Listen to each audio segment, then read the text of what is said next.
Have you ever wondered, how can I nurture my child's spiritual development? This is a question that more and more parents are asking in our modern society, as they seek to raise children who are not only successful and happy, but also spiritually fulfilled. Welcome to the concept of spiritual parenting, a journey of nurturing young souls. Spiritual parenting isn't about enforcing a particular religion or belief system. Rather, it's about fostering your child's innate sense of wonder, compassion, and connection to the world around them.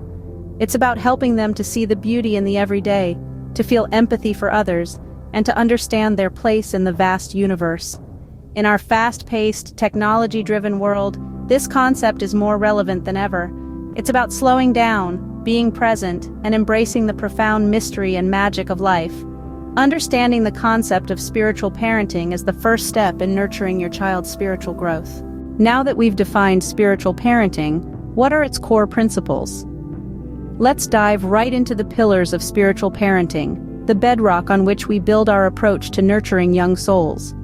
These principles are like the compass that points us in the right direction as we navigate the complex world of parenting. First and foremost is unconditional love. This is the kind of love that doesn't judge, doesn't hold grudges, and doesn't have conditions. It's about accepting your child for who they are, not who you want them to be. It's about showing up for them, even when it's tough, and letting them know that they are loved, no matter what. Next is mindfulness. This is about being present in the moment with your child.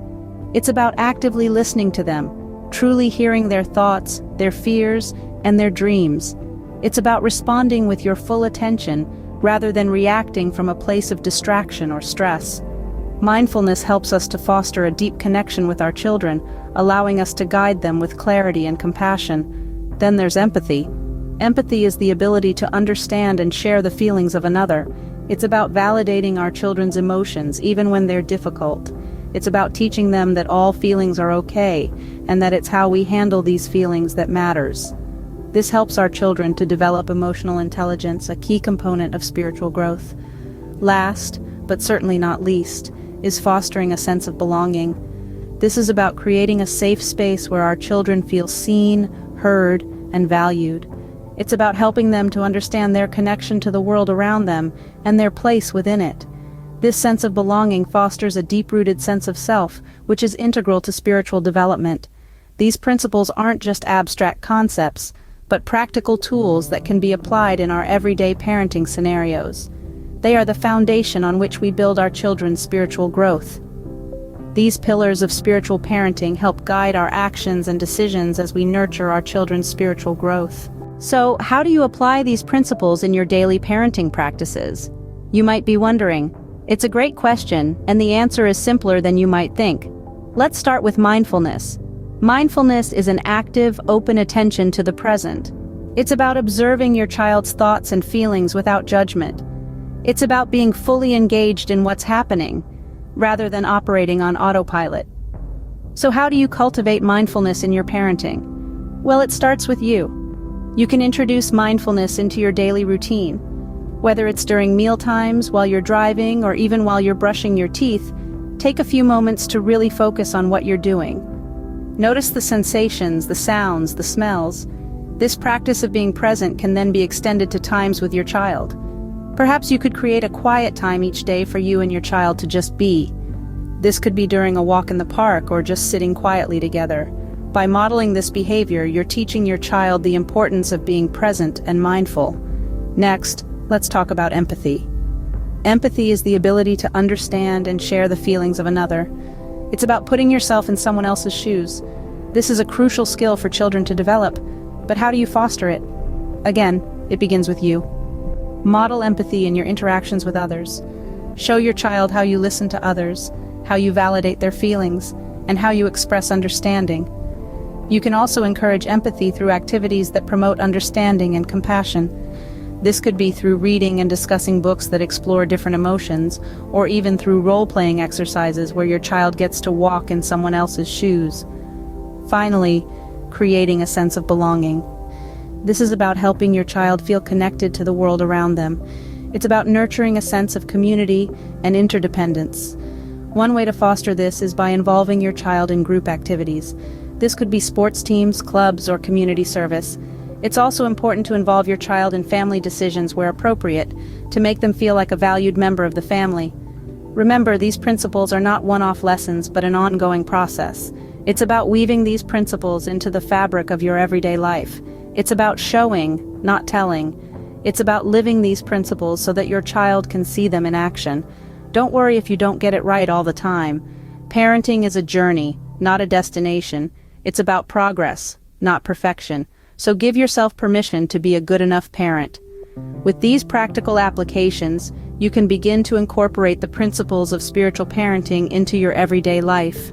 Remember, the journey of 1,000 miles begins with a single step. So take that first step today. Happy parenting. Spiritual parenting is not always easy, but the rewards are immense. This honest statement rings true in the hearts of many who embark on the journey of nurturing young souls. One of the biggest challenges you may face is societal pressure. We live in a world that often values material success over spiritual growth. It's not uncommon for spiritual parents to feel like salmon swimming upstream, fighting against the current of mainstream parenting methods. But remember, your commitment to raising your child in a spiritually conscious way is a courageous act of love. Patience, too, is an essential yet challenging aspect of spiritual parenting. Children are learning and growing, and their spiritual journey will not always be linear. There will be bumps and detours along the way. It's important to practice patience and give your child the space to make mistakes, learn and grow at their own pace. And let's not forget the commitment required. Spiritual parenting is not a one-time event but a lifelong journey. It requires consistent effort, conscious decisions, and sometimes sacrifice.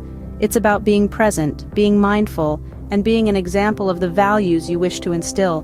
But oh, the rewards. The rewards of spiritual parenting are profound and far-reaching. One of the most noticeable rewards is the deep, meaningful bond that develops between parent and child. This bond is not just based on biological ties, but on mutual respect, understanding, and shared spiritual growth. Children raised in a spiritually nurturing environment tend to be emotionally resilient. They have a strong sense of self, can manage their emotions effectively, and show empathy towards others. And let's not overlook the harmonious home environment that spiritual parenting fosters. A home where love, respect, and spiritual values are prioritized tends to be a peaceful, nurturing place. Despite the challenges, the rewards of spiritual parenting make the journey worth it. It's a journey of love, growth, and deep connection. And at the end of the day, isn't that what parenting is all about? Let's recap what we've learned about spiritual parenting. It's not simply a parenting style, but rather a profound way of nurturing our children's innate sense of wonder, compassion, and connection to the world. It's about guiding them towards their own spiritual journey, while simultaneously embarking on one of our own. We've discussed the fundamental principles of spiritual parenting. It calls for presence, consciousness, and authenticity. By being present, we give our children the gift of our full attention, allowing them to feel seen and valued. Consciousness involves being aware of our own thoughts and feelings, creating a healthy emotional environment for our children to grow. Authenticity calls for us to be real and honest, teaching our children the importance of being true to who they are. Understanding these principles is only the beginning. We've also explored practical applications of spiritual parenting.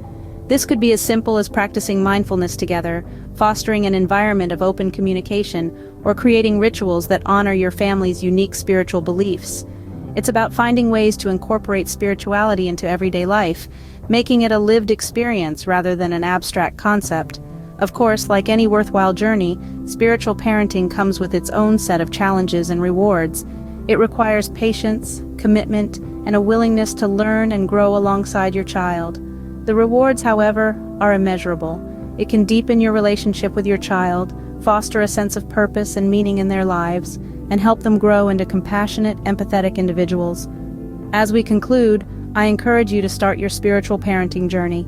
There's a wealth of resources available, from books to online communities, to support you along the way. Remember, every journey begins with a single step.